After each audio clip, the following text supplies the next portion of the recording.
বিশ্ব ইজতেমার ইতিহাসে এই প্রথম শবে বরাত পালিত হবে ইজতেমা ময়দানে। আজ অনুষ্ঠিত হচ্ছে পবিত্র জুমার বড় জামাত। এই দুই কারণে ইতোমধ্যে ইজতেমা ময়দানে মুসল্লিরা দলে দলে আসতে শুরু করেছেন।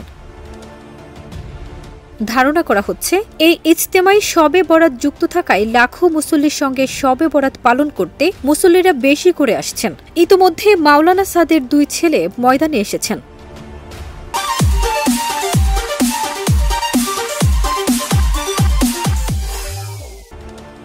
আজ শুক্রবার 14 ফেব্রুয়ারি বাদ ফজর নিজামুদ্দিন কারকাজের মাওলানা আব্দুস সাত্তারের আম্বয়নের মধ্য দিয়ে বিশ্ব ইজতেমার দ্বিতীয় পর্ব আনুষ্ঠানিকভাবে শুরু হয়েছে। সাদপন্থীদের মিডিয়া সমন্বয়ক মোহাম্মদ সায়েম জানান, বিশ্ব ইজতেমার ইতিহাসে এবারই প্রথম ইজতেমা চলাকালীন আমরা শবে বরাত পাচ্ছি। ইজতেমা মাঠে উপস্থিত লাখো মানুষ একসঙ্গে শবে বরাতের নামাজ পড়বেন। নামাজ শেষে একসঙ্গে রোজা রাখবেন, বড় জামাতে জুমার নামাজ আদায় করবেন। এটা অনেক বড় পাওয়া।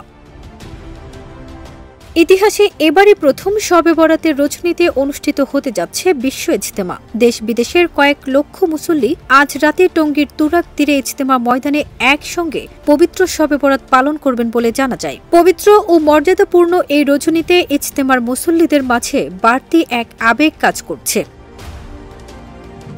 ঢাকা ও গাজীপুরের আশেপাশের লাখো মুসল্লি মাগরিবের নামাজ থেকে ইজতেমার ময়দানে অবস্থান করবেন। বিশ্ব ইজতেমার এই পর্বে অংশ নিচ্ছেন তাবলিগ জামাতের বিশ্ব আমির মাওলানা মোহাম্মদ সাদ কান্তলভির অনুসারীরা।